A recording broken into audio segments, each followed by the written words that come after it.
बिना बुद्ध, भगवान बुद्ध का ये शताब्दी बन नहीं सकता है। एशिया का शताब्दी अगर बना ना हो तो भगवान बुद्ध को बीच में रखते हुए, केंद्र में रखते हुए, उनके संदेश को केंद्रित करते हुए एशिया का शताब्दी बनेगा।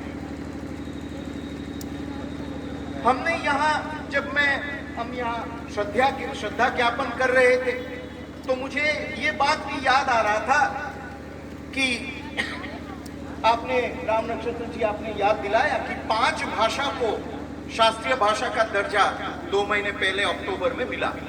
उसमें आसामीज है, बांग्ला है, मराठी है, प्राकृत है, पाली है।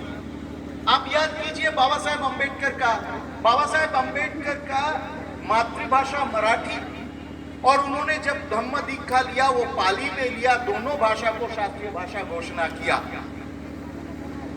और दूसरी बात ये है, अगर हम पीछे मुड़ के देखते हैं तो 1956 में जब 2500वां बुद्ध जयंती मना जा रहा था तो उस समय भदंत आनंद कौशल्यायन जी ने लिखा एक बहुत मार्मिक लेख उनका। उस लेख में उन्होंने लिखा कि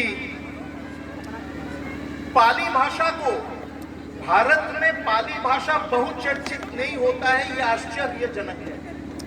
क्योंकि, और ये आनंद कौशल्यायन जी लिख रहे हैं, भदंत आनंद कौशल्यायन कह रहे हैं कि पाली भाषा न सिर्फ आधुनिक भारत के भाषाओं को भी समृद्ध किया है, परंतु पाली भाषा भारत का ऐतिहासिक जो संपर्क है भिन्न देशों के साथ, इस संपर्क को पाली भाषा ने सुदृढ़ किया है, समृद्ध किया है। इसलिए अगर पाली भाषा का चर्चा बहुचर्चित हो इस देश में तो भारतीय भाषा भी समृद्ध होंगे और भारत का संपर्क अन्य सभ्यता देशों के साथ भी समृद्ध और पुनरुज्जीवित होगा। ये भदंत आनंद कौशल्यायन जी 1956 में लिख रहे हैं। 1956 नवंबर में बाबा साहेब अम्बेडकर का जो अंतिम सार्वजनिक कार्यक्रम था वो काशी विद्यापीठ में था और सारनाथ में था। सारनाथ मूलगंध विहार कुटीर में बाबा साहेब अम्बेडकर ने जाकर वहां उन्होंने संबोधित किया एक जनसभा को, और काशी विद्यापीठ में जब छात्राओं को संबोधित कर रहे थे तो बाबा साहेब ने दुख जताया। उन्होंने दुख प्रकट किया। किस विषय में उन्होंने दुख प्रकट किया कि एक समय भारत में विक्रमशिला, नालंदा जैसे विश्वविद्यालय हुआ करता था। भारत को ज्ञान के समाज और ज्ञान का सभ्यता और ज्ञान का देश के नाते कि भारत सारा विश्व में परिचित था। ये मुझे आपको श्रावस्ती में बैठ के समझाने का जरूरत नहीं है, आप जानते हैं। और इस नालंदा को ध्वंस किया गया और बाबा साहब कह रहे हैं किसने ध्वंस किया और वो ध्वंस होने के बाद क्या हुआ, ये सब दुख उन्होंने जताया, उन्होंने प्रकट किया उस दिन 1956 नवंबर में। और 10 दिन के अंदर बाबा साहेब का महापरिनिर्वाण हुआ।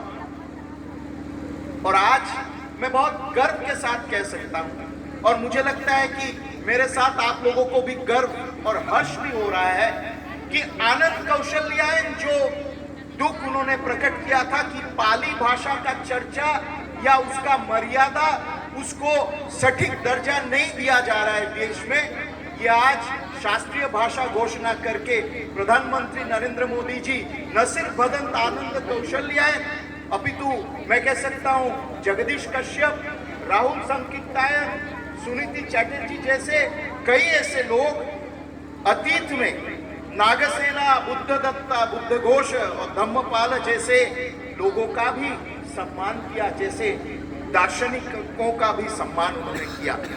और नालंदा विश्वविद्यालय 2024 में इलेक्शन हुआ, प्रधानमंत्री जी को कोई चिंता नहीं कितना सीट उनको मिला नहीं मिला। जून पहले हफ्ता में इलेक्शन हुआ, रिजल्ट आया और जून के बीच शपथ लेने के बाद ही प्रथम उनका कार्य रहा नालंदा में जाकर नालंदा विश्वविद्यालय का पुनर्स्थापना द्वार उद्घाटन करना। बाबा साहेब अंबेडकर को सच्ची श्रद्धा अगर हम कहते हैं तो नालंदा विश्वविद्यालय और पाली को शास्त्रीय भाषा घोषणा करना, यही मैं कह सकता हूं।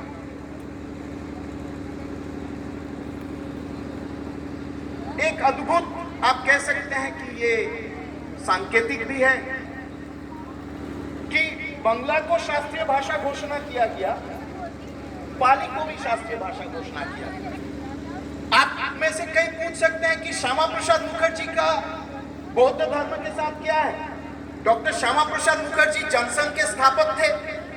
जनसंघ बाद में भारतीय जनता पार्टी बना। वो तो विशुद्ध रूप से राजनीतिक व्यक्तित्व थे, राजनेता थे। उनके साथ ये पाली और बौद्ध धर्म का क्या, हम उनके नाम पे क्यों ये कार्यक्रम कर रहे हैं? हमारे इतिहास को सटीक रूप से हमको पढ़ाया नहीं गया और कई कारणवश श्यामा प्रसाद मुखर्जी का अवदान भी इतिहास से मिटाए देने का कोशिश किया गया। और बाबा साहेब अंबेडकर का त्याग पत्र जैसे आप पार्लियामेंट के रिकॉर्ड में नहीं ढूंढ पाएंगे। बाबा साहेब अंबेडकर ने कहा मैं त्याग पत्र देने के पहले मैं लोकसभा तब पार्लियामेंट में मैं भाषण देना चाहता था। स्पीकर ने कहा नहीं, आपको देने नहीं देंगे, आप अपना चिट्ठी रखिए। सिर्फ बाबा साहेब ने चिट्ठी नहीं रखा, बाबा साहेब ने और चिट्ठी त्याग पत्र मीडिया को सौंप दिया। श्यामा प्रसाद मुखर्जी त्याग पत्र देना चाह रहे थे, बहुत कठिनाई के माध्यम, बहुत ऑपोजिशन फेस करके भी अल्टीमेटली उन्होंने अपना स्टेटमेंट दिया। पर वही प्रश्न है